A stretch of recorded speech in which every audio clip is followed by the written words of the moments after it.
Acerca del alma, por Aristóteles.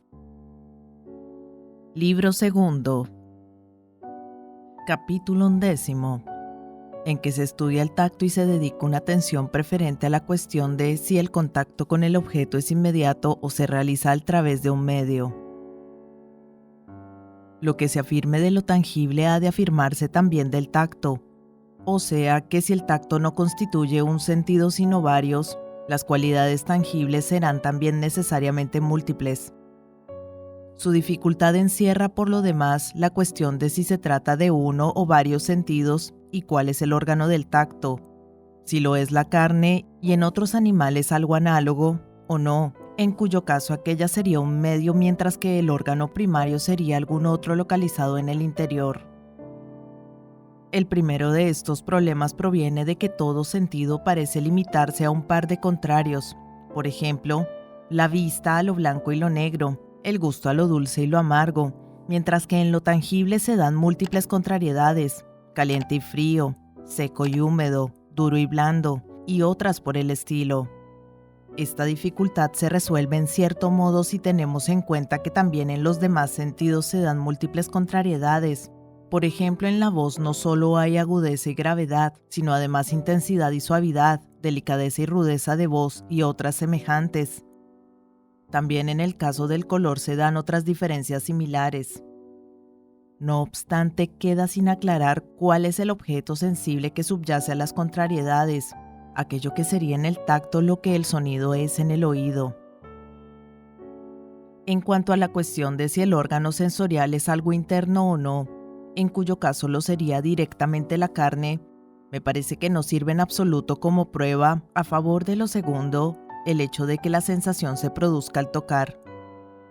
Pues aún en el sujeto de que se recubra la carne tras fabricar al efecto algo así como una membrana, también ésta transmitiría la sensación nada más ponerse en contacto con el objeto, y sin embargo es obvio que en ella no se encuentra el órgano sensorial. Suponiendo que tal membrana fuera congénita, la sensación se transmitiría con mayor rapidez aún. De donde resulta que esta parte del cuerpo, la carne, parece actuar respecto del tacto como actuaría respecto de los demás sentidos una capa de aire en que estuviéramos congénitamente envueltos.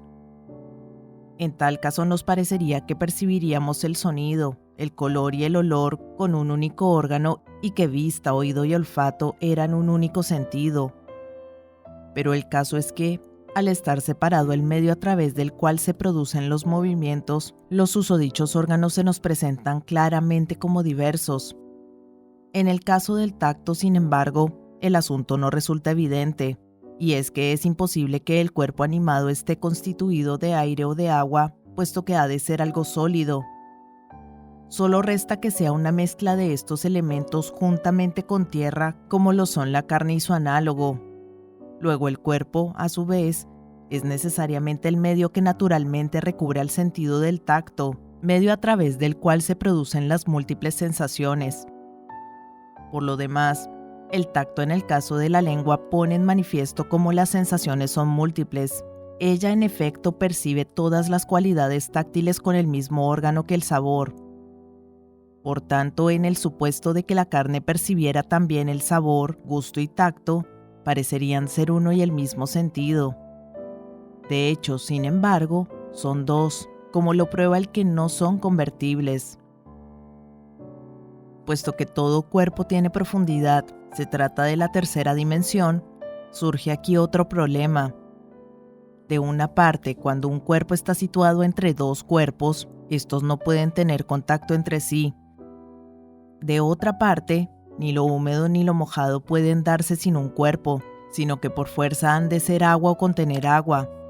Las cosas que están en contacto entre sí dentro del agua, puesto que sus extremidades no están secas, han de tener por fuerza agua entre medias, a saber, el agua de que están empapadas sus superficies exteriores. Ahora bien, si es verdad, resulta imposible que una cosa esté en contacto con otra en el agua. Y del mismo modo ocurrirá en el aire, ya que el aire es a las cosas que están en él lo que el agua es a las cosas que están en el agua. Por más que nos demos menos cuenta, al igual que tampoco se dan cuenta los animales acuáticos si los cuerpos que tocan están mojados. La sensación se realiza de la misma manera para todos los objetos, o más bien de manera distinta para los distintos objetos, según la opinión actualmente generalizada de que el gusto y el tacto actúan por contacto y los demás a distancia. Esto último no sucede en realidad, antes al contrario, incluso lo duro y lo blando lo percibimos a través de otros cuerpos, al igual que lo sonoro, lo visible y lo oloroso, si bien estos últimos los percibimos a distancia y aquellos de cerca. De ahí que el medio nos pase inadvertido. Desde luego que todo lo percibimos a través de un medio que, sin embargo, nos pasa inadvertido en el caso de aquellos objetos. Y es que, como ya dijimos más arriba, en el caso de que percibiéramos todos los tangibles a través de una membrana, sin que nos diéramos cuenta de qué se halla en medio, nos encontraríamos en una situación similar a aquella en que de hecho nos encontramos en el agua y en el aire. Nos parece que realmente estamos en contacto con los objetos y que nada hay entre medias. No obstante, lo tangible difiere de los objetos visibles y audibles en cuanto que estos son percibidos al ejercer el medio cierto influjo sobre nosotros, mientras que los objetos tangibles los percibimos influidos no por el medio, sino a la vez que el medio. Algo así como el que es golpeado a través de un escudo. No es que el escudo lo golpee tras ser el golpeado. Antes bien, sucede que ambos resultan golpeados conjuntamente. En suma, lo que el aire y el agua son respecto de la vista, el oído y el olfato, eso mismo parece ser la carne y la lengua respecto del tacto y del gusto.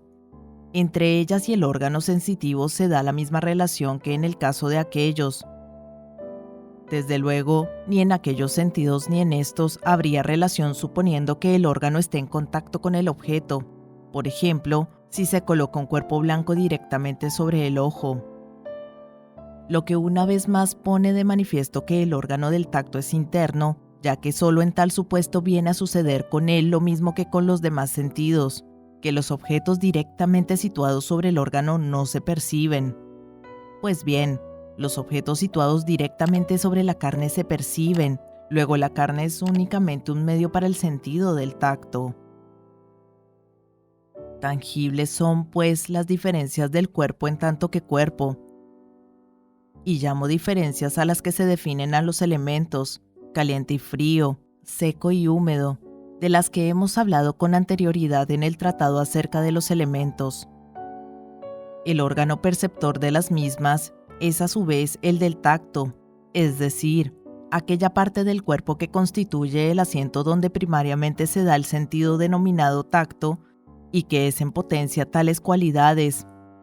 Percibir sensitivamente es en efecto sufrir una cierta afección, y de ahí que el agente haga que esta parte, que está en potencia, sea tal cual él mismo es en acto. Esta es la razón por la cual no percibimos lo que está igual de caliente, frío, duro o blando que el órgano, y sí los objetos que lo están más que él. Es que el sentido es a manera de un término medio entre los contrarios sensibles. Por eso mismo discierne de los objetos sensibles, porque el término medio es capaz de discernir, ya que respecto de cada extremo viene a ser el contrario.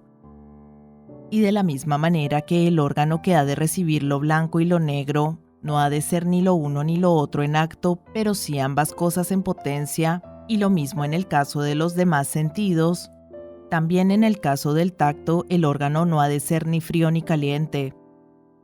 Más aún, de la misma manera que la vista tiene por objeto lo visible y lo invisible, y lo mismo ocurre con los demás sentidos respecto de sus objetos, también el tacto tiene por objeto lo tangible y lo intangible. Intangibles son, a su vez, ya lo que posee en grado mínimo la característica de los cuerpos tangibles, como sucede con el aire, ya los excesos en las cualidades tangibles, como ocurre con los cuerpos destructores. Queda pues esquemáticamente expuesto lo relativo a cada uno de los sentidos.